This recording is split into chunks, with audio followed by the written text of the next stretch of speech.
Hey, what's up, everybody? True Boxing here. Thank you for coming back to Get Hit with the Truth. So today we are doing the video on my number 4 heavyweight, the number 4 seed for this fantasy heavyweight tournament, interactive tournament that I'm doing. I want to discuss Tyson Fury, the former 2-time heavyweight champion of the world, former unified heavyweight champion.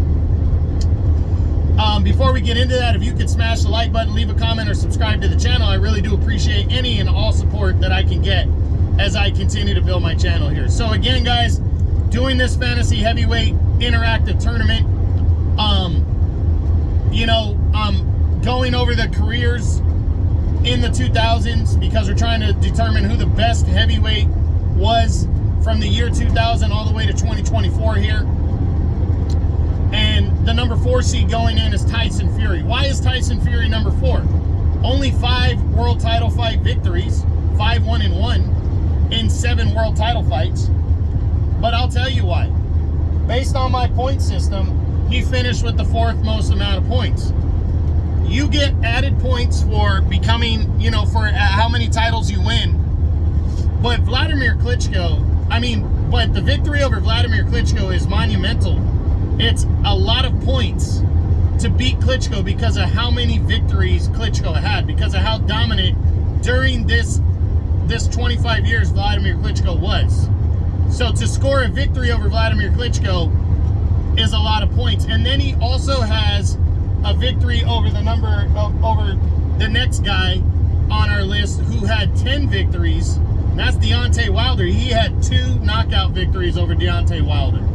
Those are significant. The points add up with those kind of wins. So you need to understand why the 6'9" Tyson Fury, the Gypsy King, is the number 4 seed. So we're going to get into Fury's run here and talk about him, each one of his fights, and then go from there a little bit. So let's get into Tyson Fury.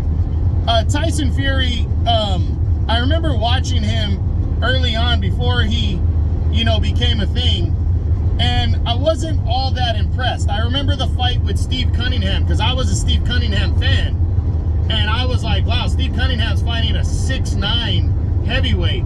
So it was very intriguing, and I think I had seen Fury fight like maybe Kevin Johnson in the fight prior, and I was just like, yeah, all right, whatever. And after Steve Cunningham put him down, I said what probably everybody else said. This guy, he's going to get knocked out against a real heavyweight. Steve Cunningham wasn't a real heavyweight. So, after that, I really didn't take him serious.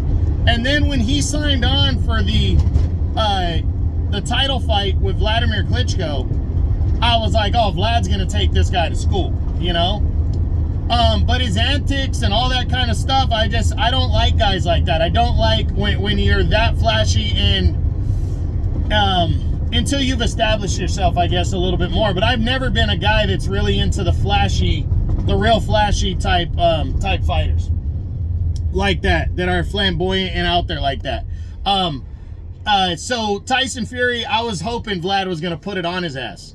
And I was very disappointed, but he fought a great fight, and Vlad, like many times in his career, did not want to pull the trigger. And I think if he would have, he probably would have knocked Tyson out. But Tyson packed just enough of a punch, was boxing, was moving, and fought a very smart fight in order to nullify Vladimir Klitschko and scored a convincing unanimous decision, and overnight became the unified heavyweight champion of the world. He would quickly give up the IBF title because he didn't want to make the mandatory defense against the number 1 ranked contender. And he wanted a rematch originally with Vladimir Klitschko. Excuse me. So for most of 2016, they were trying to get a rematch going. And then Tyson Fury decided to just retire from the sport of boxing. He had a lot of substance abuse issues and mental issues that took him out of the ring. He gained a ton of weight. Yeah, he was well over 300 pounds.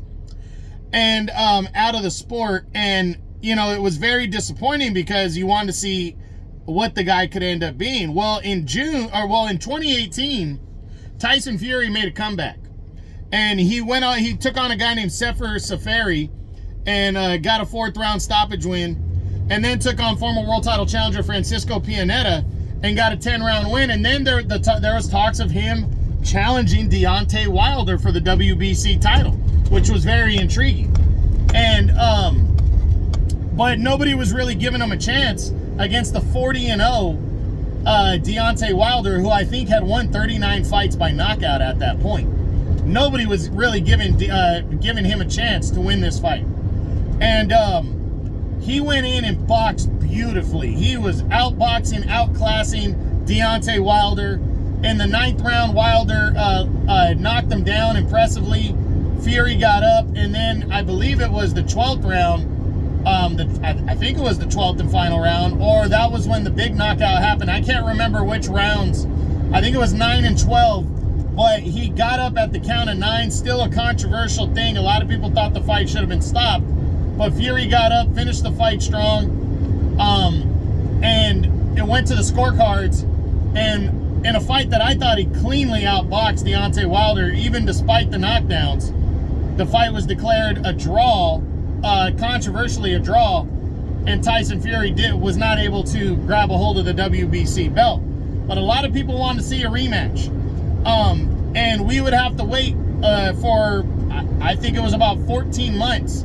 But in 2019, both fighters would take 2 fights that year, and he did not look all. I mean, he dominated an undefeated but unknown guy named Tom Schwartz, 2nd round TKO. Then he took on Otto Wallin and was unimpressive in that fight against Wallin, scoring a one-sided decision. Or not scoring a decision, but he had to work really hard for it. But Deontay Wilder looked like a monster in his 2 fights, destroying, I think it was Dominic Brazil in 1 round. And then he faced off against Luis Ortiz in a rematch, and was behind on the cards and just destructively stopped Luis Ortiz in the 7th round of their rematch to retain his title. So he looked like a wrecking ball. And the rematch would then be signed for February of 2020. And Tyson Fury came out and fought the most dominant fight of his career. He was more aggressive and absolutely dominated and punished Deontay Wilder, stopping him in 7 rounds as he captured the WBC heavyweight title with an upset and impressive knockout. After that, there was a lot of back and forth. It took a little over a year and a half with the pandemic and everything, but Deontay Wilder had an automatic rematch clause in the contract. Finally, he had to take it all the way to court to get Fury back in the ring. But in October of 2021, the two would fight for a 3rd time. And it was to leave no doubt. And this time, it would be a war. The two traded, I think they traded 5 or 6 knockdowns between the 2 of them. It might have been 4. But, Fury was definitely hurt badly, especially in the 4th round. But he responded, he weathered, he had the better stamina. In the 11th round, he brutally knocked out Deontay Wilder in what was my 2021 fight of the year, as he retained his heavyweight championship with that win. After that, in 2022, he would make a mandatory defense against Dillian White and would impressively stop him in 6 rounds. And then when nobody else wanted to fight him, he would take on his friend Derek Ward Chisora. He would take him on in December of 2022 and would dominate him over 10 rounds. The fight was stopped. Then after a fight with Alexander Usyk fell through for the undisputed title, he wouldn't fight in 2023 until what should have been ruled an exhibition fight. He would take on former UFC heavyweight champion of the world, Francis Ngannou, in Ngannou's first pro fight. And most people were looking at this as a wash, that he was just going to roll right over Ngannou. And I think he bought into his own bullshit and didn't give Ngannou any kind of credit or respect. And surprisingly, Ngannou knocked him down in that fight, and Fury had to work hard to secure a 10-round split decision, but his title was not on the line. But he would get a ton of criticism following that performance. And then after Ngannou got destroyed in this year, 2024, the criticism added. But a showdown was signed and had to be postponed, where Fury and Alexander Usyk would fight for the undisputed heavyweight championship of the world. And Usyk would win a very close split decision victory, but Tyson Fury fought with all his heart. He was winning. I had him winning during the first half of the fight. I think after 7, I had him up like 5-2 in that area. And then what's his name came back and closed the show strong. Actually, it might have been 6-1. I might have had it. And then Usyk came back and closed the fight strong. I believe I gave him rounds 8 through 12, including the knockdown in the 9th. And Usyk dug hard, but Fury fought hard all the way to the end, but suffered the first loss of his career and lost the WBC title and did not achieve the undisputed crown. Fury has an automatic rematch coming up later this year that can add to his legacy. But Tyson Fury, I mean, all in all, his lone defeat came to a very special fighter by a split decision in Alexander Usyk. He's suffered knockdowns in his career, but those 3 victories, the 2 knockouts of Deontay Wilder, call Deontay Wilder what you want, overrated, whatever. The dude has lightning in his hands. And for him to knock him out brutally twice and suffer, I think in 3 fights, he got put down 4 times against Wilder and almost knocked out multiple times. And to weather that and to come back and knock Wilder out is impressive. And then to cleanly outbox and stop the 9.5-year run of Vladimir Klitschko, and not because he was better. Nobody picked him to win that fight. He went out there and boxed a good fight, a smart, intelligent fight, and totally threw Vlad off and shocked the world. So Tyson Fury deserves a ton of credit for what he's accomplished just in 7 heavyweight title fights.